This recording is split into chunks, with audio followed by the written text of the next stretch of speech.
नमस्कार। नए साल के स्वागत के साथ साथ आप सभी का भी स्वागत है नव वर्ष की इस पहली स्वास्थ्य पत्रिका में। आप सभी के स्वस्थ रहने की कामना करते हुए शुरू कर रहे हैं आज के कार्यक्रम को। आधुनिकता के इस दौर में नई नई तकनीकों के इस्तेमाल ने हमारी कार्यशैली को पूरी तरह से बदल कर रख दिया है। समय की भी दरकार है कि इस विकास से हम अपने आप को जोड़ लें। कार्य करने के परिवर्तित तरीकों ने हमारी जीवन शैली को भी काफी हद तक प्रभावित किया है। बदलती कार्य संस्कृति में अगर हम समय प्रबंधन इस तरह से करें कि अपने आप को स्वस्थ रखने के लिए भी कुछ वक्त निकाल सकें, तो न केवल हम कार्यों को सही सफल तरीके से कर पाएंगे, बल्कि अपने स्वास्थ्य को भी ठीक रख सकेंगे। लेकिन इसके विपरीत स्थिति में हमारे कार्य करने के आधुनिक तरीके हमारे शरीर में अनेक प्रकार से जकड़न, अकड़न और व्याधियां उत्पन्न कर देते हैं। हमारी आज की बातचीत भी इसी पर आधारित है। गर्दन, पीठ और जोड़ों के दर्द में समन्वित चिकित्सा प्रणाली। पुणे से पधारे अस्थि रोग विशेषज्ञ डॉक्टर किरण शेट्टे से बातचीत कर रहे हैं R.K. शर्मा। नई जीवन शैली की चुनौतियों के साथ ही उसके कुछ दुष्प्रभाव भी स्वास्थ्य संबंधी हमारे सामने आने लगे हैं और पिछले कुछ वर्षों में हमने इन्हें बहुत शिद्दत से महसूस किया है, बहुत तीव्रता से महसूस किया है। तो इन सारी चीज़ों को देखते हुए चिकित्सा क्षेत्र भी धीरे धीरे करवटें ले रहा है, अपने आप को तैयार कर रहा है इस नई चुनौती के लिए। आज हमारे स्टूडियो में पुणे से पधारे हैं डॉक्टर किरण शेट्टे। तो सबसे पहले तो डॉक्टर किरण, हम आपसे आपका पूरा परिचय जानना चाहेंगे। जी नमस्कार। मैंने मेरा स्पेशलाइजेशन ऑर्थोपेडिक सर्जरी में किया हुआ है। ऑर्थोपेडिक सर्जरी में काम करते हुए मुझे काफ़ी पीठ दर्द, गर्दन का दर्द और जोड़ों का दर्द के पेशेंट्स को ट्रीटमेंट करने का अनुभव मिला। ये करते हुए मैं कुछ दिन के लिए जर्मनी और स्विट्ज़रलैंड भी गया था, जहाँ मैंने वहाँ की जो चिकित्सा पद्धति है और उपचार पद्धति है उनका भी अध्ययन किया। बहुत से पेशेंट्स जो मेरे पास आते थे उनको ऑर्थोपेडिक ट्रीटमेंट की साथ साथ और भी कई चिकित्सा पद्धति की ज़रूरत है, और इसी के लिए मैंने ऑर्थोपेडिक के साथ साथ बाकी चिकित्सा पद्धतियों को भी काफ़ी तरीके से स्टडी किया हुआ है। मेरे बहुत से पेशेंट जो मेरे पास आते हैं, जोड़ों के दर्द के लिए हो या पीठ के दर्द के लिए हो, उन्हें मुझे समझ में आ रहा था कि उन्हें किसी भी ऑपरेशन या सर्जरी की ज़रूरत नहीं है। उन्हें हम ऑपरेशन बिना ही ठीक कर सकते हैं, जिसमें लेस देन 1%, 1% से भी कम लोगों को ऑपरेशन की जरूरत पड़ सकती है। 1% से भी कम लोगों को 1% से भी कम लोगों को पड़ सकती है। तो इसीलिए मैंने काफ़ी संशोधन किया कि हमारे पास ऐसे कोई शास्त्र है, ऐसा कोई संशोधन है कि जिससे मैं ये जो पीड़ित लोग मेरे पास आते हैं उनको बदल के टैबलेट दे दे या फिर उनको वेट करने के लिए बोलो कि जब आपको दर्द बहुत बढ़ जाएगा तब हम सर्जरी करें, उससे पहले हम ऐसा कुछ कर सकते हैं क्या जिससे इनका दर्द निकल सकता है। तो ये सब देखने के बाद मैंने जाके आयुर्वेद का संशोधन किया, जाके फिजियोथेरेपी, जिसे भौतिक उपचार पद्धति कहते हैं या निसर्गोपचार पद्धति कहते हैं, उसका भी स्टडी किया। फिर मैंने समझा कि हमारे जो भी डिसीजेस या जो भी हमें बीमारी आती है उसमें आहार और विहार का बहुत ही घनिष्ठ संबंध है, और उसमें यदि हम कुछ बदलाव ला सकते हैं तो हमारे जो भी बीमारी है वो सब हम ठीक भी कर सकते हैं। ठीक ही नहीं, उसको प्रिवेंट भी कर सकते हैं। और इसीलिए मैंने एक कॉन्सेप्ट मन में लाके कुछ दिन के लिए जाके आयुर्वेदिक डॉक्टर से बात की, कुछ दिन में जाके मैंने फिजियोथेरेपिस्ट से बात की, कुछ दिन में मैंने स्पाइन सर्जन से बात की, और ये योगा टीचर से बात की, योगा गुरु से जाके कुछ दिन के लिए मैंने उनसे समझ लिया कि वो किस तरीके से पीठ दर्द और गर्दन दर्द को देखते हैं। मुझे एक बात समझ में आई कि ये सब लोग अपनी तरीके से सही कर रहे हैं, परंतु ये जिस तरीके से कर रहे हैं वो उनके खुद के हिसाब से कर रहे हैं। उसको एक मॉडर्न डायग्नोस्टिक, जिसको हम बोलते हैं कि आधुनिक तरीके से उसको चिकित्सा नहीं हो रही है। उसको चिकित्सा, इसका मतलब है कि उसका प्रॉपर डायग्नोसिस होना बहुत जरूरी है। सो मैंने ऐसा एक रिसर्च प्रोजेक्ट चालू किया जहाँ पे मैं पूना में प्रोफेसर था। आपके कहने का मतलब ये है कि आपने जो डायग्नोज करने की पद्धति है, निदान करने की पद्धति है, रोग को पहचानने की जो पद्धति है वो तो मॉडर्न रखी, आधुनिक रखी। जी हाँ, जिसे हम एलोपैथी चिकित्सा पद्धति कह देते हैं, बिल्कुल, क्योंकि वो वैज्ञानिक है। बिल्कुल। और जो हमारी प्राचीन चिकित्सा पद्धतियां हैं, आयुर्वेद है, यूनानी है, प्राकृतिक चिकित्सा है, योग है, इन सब में क्योंकि निदान अनुमान के आधार पर होता है या नाड़ी देखकर विशेषज्ञ करता है, तो उसमें रोगी के मन में शंका रह सकती है कि मेरे रोग का निदान ठीक हुआ है कि नहीं हुआ है। तो इस तरह से आपने एक समन्वित दृष्टिकोण अपनाया, बिल्कुल मिला जुला दृष्टिकोण आपने अपनाया। बिल्कुल सही बोल रहे हैं आप। जैसे कि संशोधन से ये पता चला है कि लगभग सभी जो बीमारी है गर्दन की या पीठ की, उसका इलाज शस्त्रक्रिया के बिना ही हो सकता है या एलोपैथिक के मेडिसिन के बिना भी हो सकता है। मतलब शल्य क्रिया की जरूरत नहीं है, ऑपरेशन की जरूरत नहीं होती है। बहुत कम लोगों में इसकी जरूरत होती है। सो स्पाइनोलॉजी क्लिनिक जो हमने एक चालू किया है, वो अपने ढंग का पहला ऐसा उपचार केंद्र है जिसमें गर्दन, पीठ और जोड़ों के दर्द का इलाज बिना शस्त्रक्रिया किया जाता है। स्पाइनोलॉजी पद्धति की इस अनूठी विशेषता को योग्य और अनुभवी डॉक्टरों की टीम भी वहां पे मौजूद है। तो इस टीम में डॉक्टर साहब कौन कौन होते हैं? इस टीम में ऑर्थोपेडिक सर्जन्स है, फिजियोथेरेपिस्ट है जैसे कि भौतिक उपचार पद्धति के डॉक्टर हैं, ऑक्यूपेशनल थेरेपिस्ट है जो कि अर्गोनॉमिक्स अपने पोस्चर रिलेटेड थेरेपीज देखते हैं। हमारे पास आयुर्वेदिक डॉक्टर्स हैं, नेचुरोपैथी के डॉक्टर हैं जो कि नैसर्गिक उपचार की तरफ ध्यान देते हैं। हमारे पास पोषण विहार के भी डॉक्टर हैं जो न्यूट्रिशन और डाइट देखते हैं।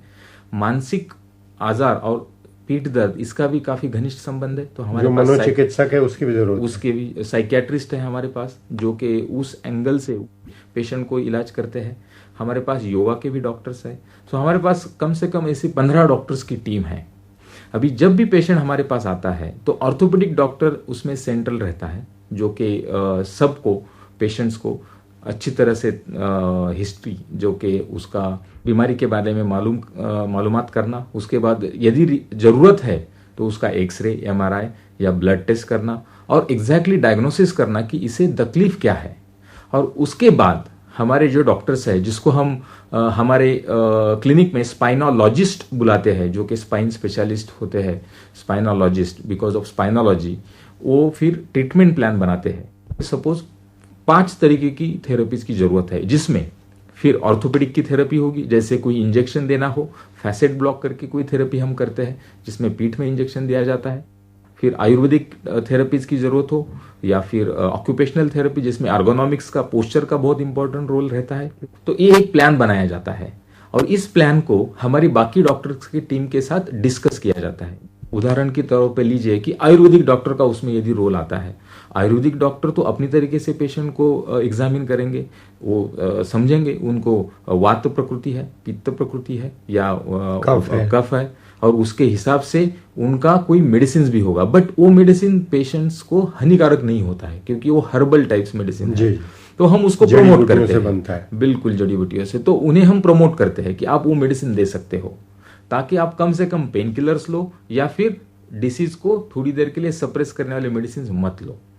फिर उसके तरीके से आयुर्वेद की थेरेपीज भी है, जैसे कोई डिटॉक्सिफिकेशन थेरेपीज है या फिर पिंडस्वेद करके थेरेपी है, उनका ऑयल एप्लीकेशंस है, तो वो थेरेपीज पेशेंट को दी जाती है। उसी के साथ हमारे मैनुअल थेरेपिस्ट हमारे पास है जो कि ऑस्टियोपैथी के डॉक्टर्स होते हैं।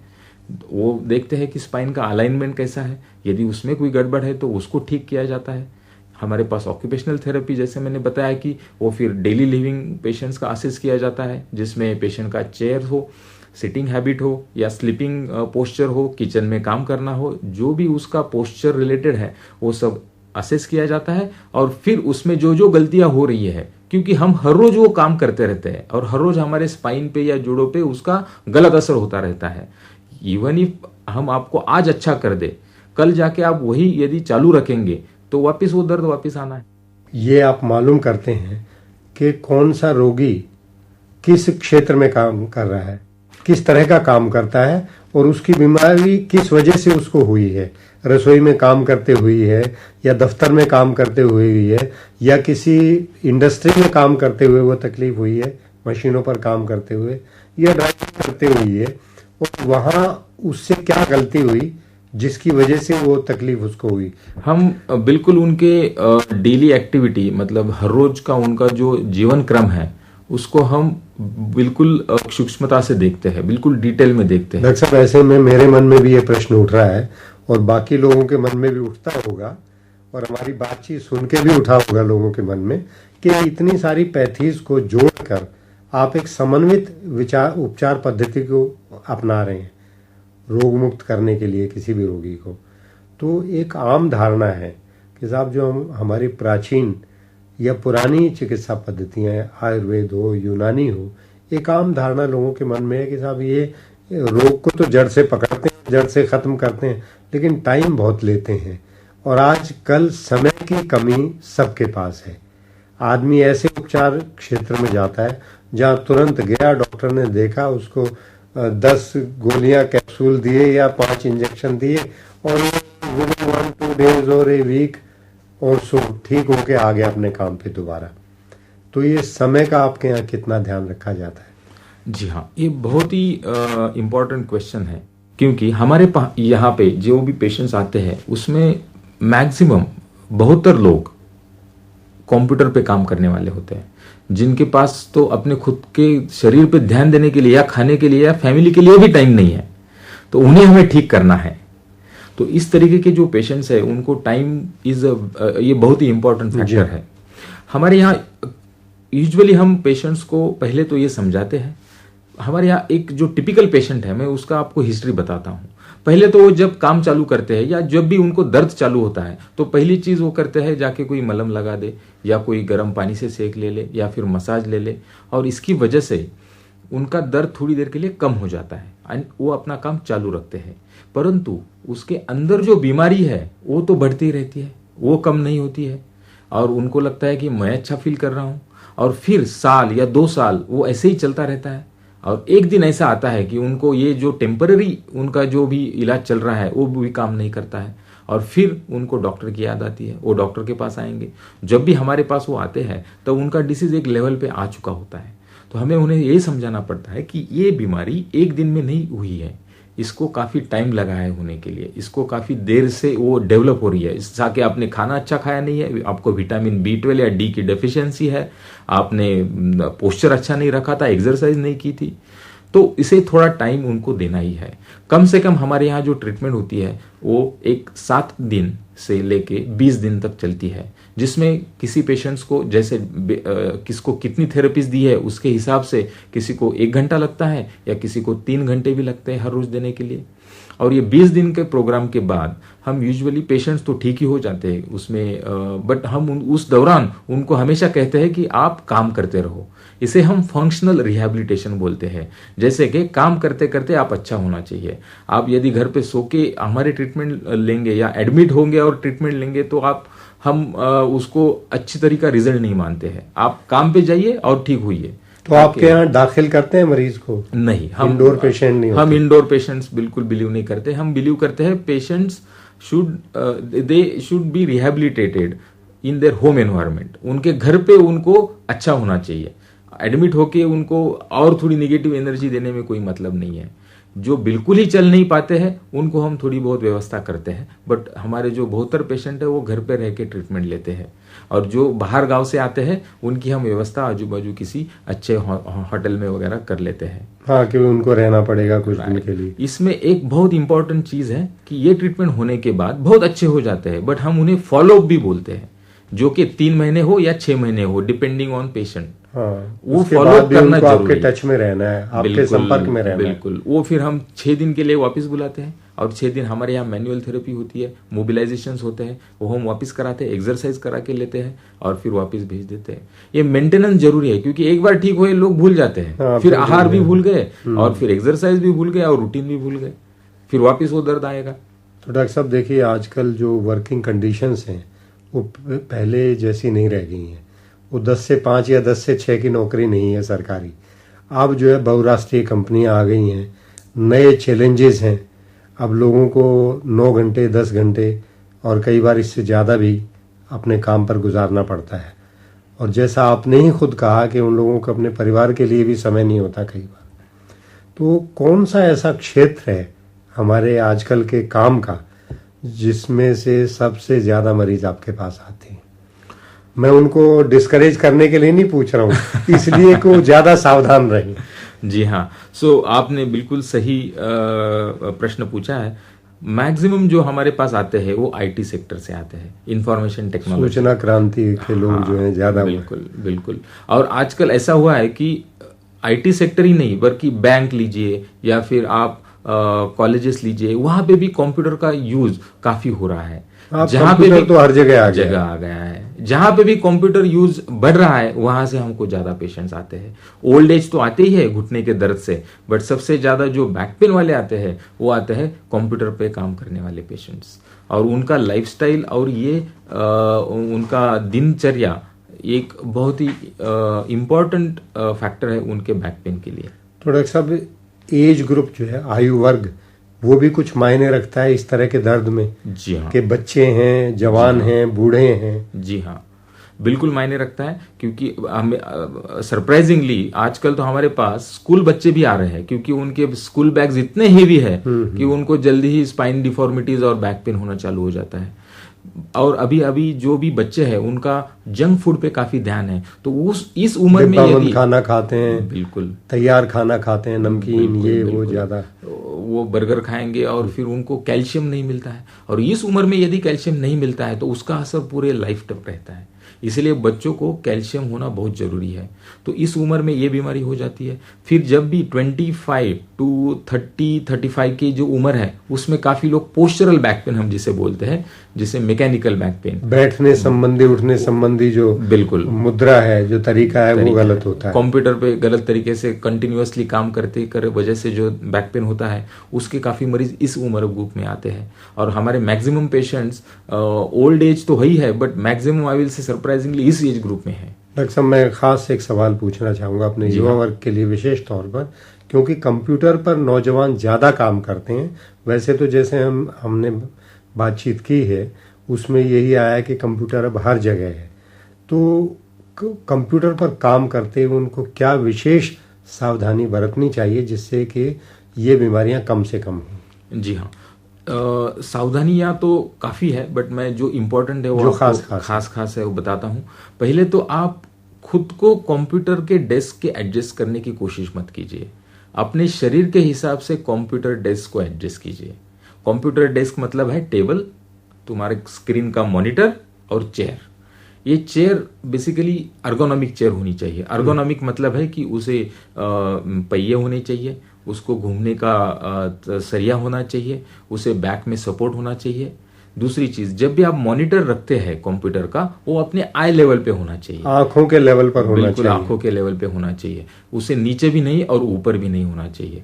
जब भी आप लैपटॉप यूज कर रहे हैं तो लैपटॉप स्टैंड करके मार्केट में एक स्टैंड मिलता है, उसे यूज करना चाहिए ताकि आपका लैपटॉप आपके आई लेवल पे आ जाए, आंखों के लेवल पर हो ये भी। हाँ, ताकि आपको बहुत, आजकल क्या होता है कि लैपटॉप यूज बहुत हो रहा है और लोग लैपटॉप लेके घूमते हैं और कहाँ पे बैठ गए, टाइप कहीं पर बैठ के शुरू कर और फिर गर्दन नीचे करके टाइप करते हैं और फिर गर्दन की दर्द। डॉक्टर साहब, ये तो जो टीवी स्क्रीन है, लैपटॉप है, उसके बारे में आपने कहा, माउस जो होता है वो कहाँ होना चाहिए कंप्यूटर का? माउस बिल्कुल, अभी आप एक ऐसे समझिए, आप जहां भी बैठे हैं वहां पे आपके शोल्डर्स न्यूट्रल लेवल पे होने चाहिए। एल्बो 90 डिग्री, एल्बो कोहनी जो है या उसे 90 डिग्री के अंश में एंगल में होना चाहिए। यदि आपके चेयर को सपोर्ट है हाथ रखने के लिए तो उसके ऊपर भी आप रख सकते हो, बट मेक श्योर कि आपका शोल्डर उठा हुआ नहीं है, वो न्यूट्रल लेवल पे है और उसी लेवल पे आपका माउस होना चाहिए, हाथ के लेवल पे। एल्बो 90,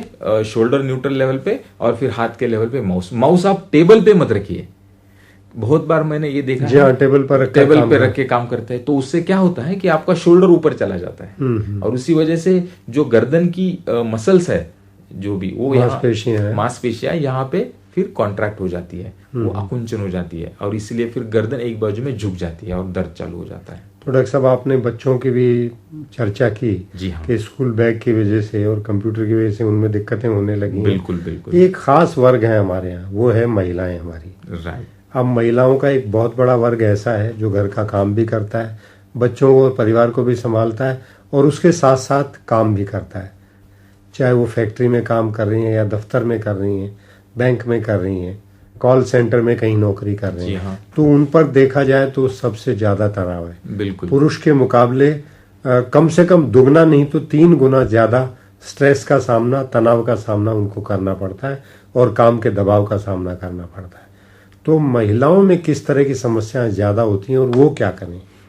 महिलाओं में हमने देखा है कि उनको जो बैक पेन की बीमारी है वो बहुत बार प्रेगनेंसी के पहले या बाद में चालू होती है, और उसका जो संबंध है वो बहुत बार उनका न्यूट्रिशन, डाइट से बहुत है। आहार है उससे बहुत है, पोषण नहीं मिलता। बिल्कुल। सो जब पोषण, हमने जब एक सर्वे किया था हमारे पेशेंट्स में जो आते हैं उनमें, हमने ऐसे पाया है कि 90% ऑफ पेशेंट जो हमारे पास आते हैं उनको विटामिन B12 और विटामिन D3 की डेफिशिएंसी है, कमी है।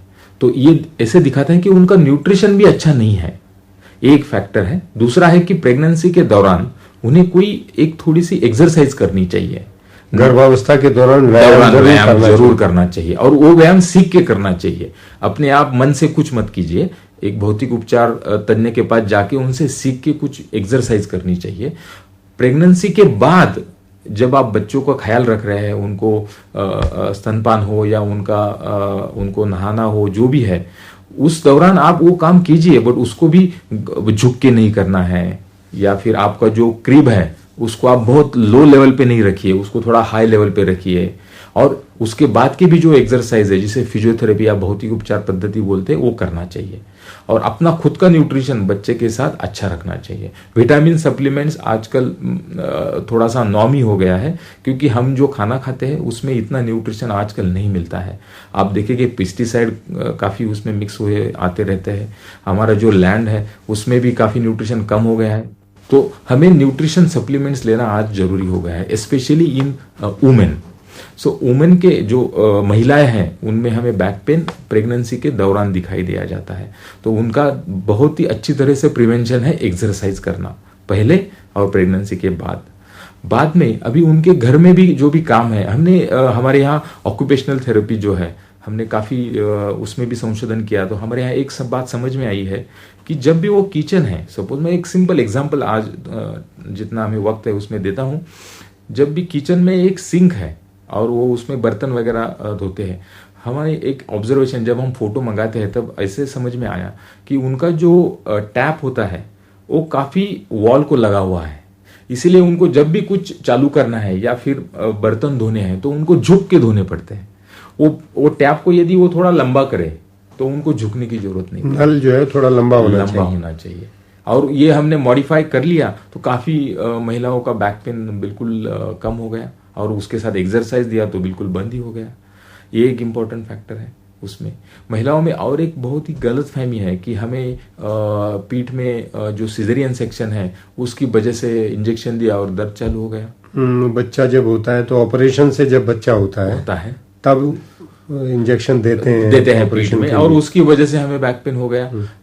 इसका है कुछ पेशेंट्स में हो सकता है, परंतु बहुतर पेशेंट में ये बैक पेन होता है क्योंकि उसका एक्सरसाइज अच्छी तरह से नहीं होता, व्यायाम नहीं होता, उस इंजेक्शन की वजह से नहीं है, बिल्कुल नहीं है। इंडिया में भारतीय महिलाओं का जो हाइट है वो इतना नहीं है जितना कि वेस्टर्न महिला का है, पाश्चिमात्य महिलाओं का है। और उसकी वजह से भी हमारा जो फर्नीचर है हमारे यहाँ वो थोड़ा मेल डोमिनेटेड है। आप कहाँ पे भी जाइए, काउंटर, गवर्नमेंट के काउंटर पे जाइए, मर्दों के लिए बनाया गया है। और फिर महिला जब भी उस तरीके से एडजस्ट होने जाती है तो उनका पोस्चर वापस सब गलत हो जाता है। एक वर्ग रह गया बुजुर्गों का, जो हमारे वरिष्ठ नागरिक हैं, सीनियर सिटीजन्स हैं, उनमें तो ये सारे दर्द होते हैं, और इनमें भी सबसे ज्यादा जो है जोड़ों के दर्द होते हैं, और जोड़ों में खासतौर पे घुटने के दर्द। तो उनके लिए क्या सावधानियां बता? जी हाँ, जोड़ों के दर्द में स्पेशली अभी इंडिया मतलब भारत में हमें घुटने का दर्द काफी ज्यादा तरीके से देखने को मिलता है। उसके 3 सबसे ज्यादा महत्वपूर्ण रीजंस हैं जो मैं आपको बताना चाहूंगा।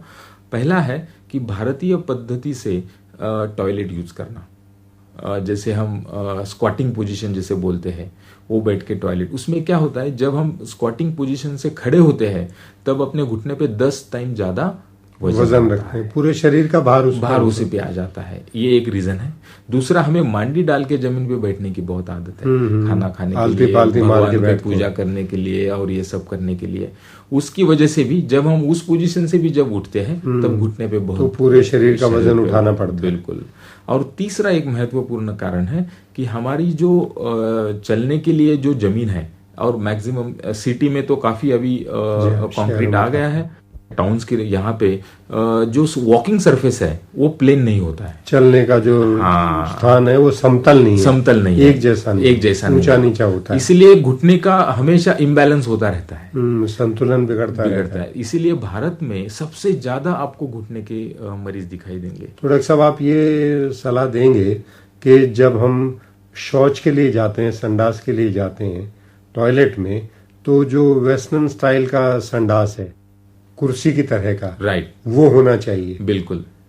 नंबर 2, आपने आलती पालती मारकर जो हम जमीन पे बैठते हैं खाने के लिए, और गांव देहात में तो बातचीत भी ऐसे बैठ के करने लगते हैं कई बार। जितना हो सके उतना अवॉइड कीजिए। हाँ, तो ऊपर बैठ के ही करें ये काम भी, बातचीत करना है, खाना खाना है। बिल्कुल। आहार में भी हमारे यहाँ जो भी 50 या 60 प्लस लोग हैं, उनमें ऑस्टियोपोरोसिस यानी कि कैल्शियम की हड्डी में कमी बहुत ज्यादा तरीके से देखने को मिलती है। जी। उसका भी रीजंस है कि हमारे पास स्पेशली महिला में जिनका मेनोपॉज आया है, उन महिलाओं में कैल्शियम हड्डी में रहता नहीं है, क्योंकि उनके हार्मोन्स कम हो जाते हैं।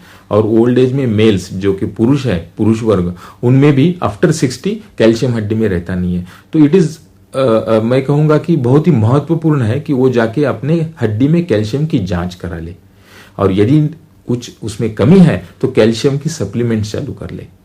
दूसरी चीज, हमेशा एक्सरसाइज ओल्ड एज भी हो तो भी करते रहे, वो चलने की हो या फिर घर में थोड़े से स्ट्रेचेस किए हो, कुछ ना कुछ एक्सरसाइज आप करते रहनी चाहिए। तीसरी चीज, आप घर पे जो भी आपका अरेंजमेंट किया हुआ है घर में, जो कि हो सकता है आपका घर दूसरे माले पे हो या तीसरे माले पे हो, एज फार एज पॉसिबल यदि घर ऊपर है तो सीढ़ियों की चढ़ उतार कम से कम कीजिए। आप नीचे आए तो घूम के आइए, नीचे बैठिए। यदि लिफ्ट है तो लिफ्ट का यूज कीजिए, बट सीढ़ियों की चढ़ उतार आप 60 प्लस के बाद कम कीजिए। 60 साल से ऊपर के जो लोग हैं, राइट, वो सीढ़ी का इस्तेमाल कम करें, राइट, और लिफ्ट से जाएं, और अगर जाना भी पड़ जाए जरूरी तो कम सीढ़ियां चढ़ना ठीक रहे। बिल्कुल बिल्कुल बिल्कुल। डॉक्टर साहब, अब शहरों में तो मजबूरी है, फ्लैट्स में लोग रहते हैं, मान लीजिए कोई सेकंड फ्लोर पर है, तो वो क्या करें? यहाँ पे यदि लिफ्ट यदि नहीं है तो उन्हें फिजियोथेरेपी की एक्सरसाइज काफ़ी अच्छी तरह से करनी होगी। यदि हम बाकी लोगों को बोलते हैं कि आप दिन में 1 बार करो, तो उनको हम रिक्वेस्ट करेंगे कि आप 2 बार कीजिए। फिजियोथेरेपी से अपनी जो घुटने के आजू बाजू जो मसल्स हैं उनको काफ़ी शक्ति मिलती है। देन आप ये सीढ़ी चढ़ उतर के मसल्स की जोर से जा सकते हो, नहीं तो कार्टिलेज पे काफ़ी दबाव आएगा और वापस आपको आर्थराइटिस जल्दी होगा। तो डॉक्टर शेट्टे साहब, आपसे गर्दन, पीठ और जोड़ों के दर्द के बारे में आपके स्पाइनोलॉजी क्लिनिक की जो विशेषता है उसको लेकर हमने विस्तार से बात की, बहुत विस्तार से बात की। हमें उम्मीद है कि आपके अनुभवों का हमारे श्रोताओं को बहुत लाभ होगा और सभी लोग उसका ज़्यादा से ज़्यादा फायदा उठाने की कोशिश करेंगे। आप हमारे स्टूडियो में आए और इतनी उपयोगी जानकारी हमारे श्रोताओं को दी, इसके लिए आपका बहुत बहुत धन्यवाद। गर्दन, पीठ और जोड़ों के दर्द में समन्वित चिकित्सा प्रणाली, पुणे से पधारे अस्थि रोग विशेषज्ञ डॉक्टर किरण शेट्टे से बातचीत कर रहे थे R.K. शर्मा। इसी के साथ आज का स्वास्थ्य पत्रिका का ये अंक यहीं संपन्न होता है। अगले सोमवार एक नए अंक के साथ फिर हाजिर होंगे। तब तक के लिए चाहते हैं इजाजत। नमस्कार। आलेख एवं संकलन अंजलि, प्रस्तुतकर्ता R.K. शर्मा।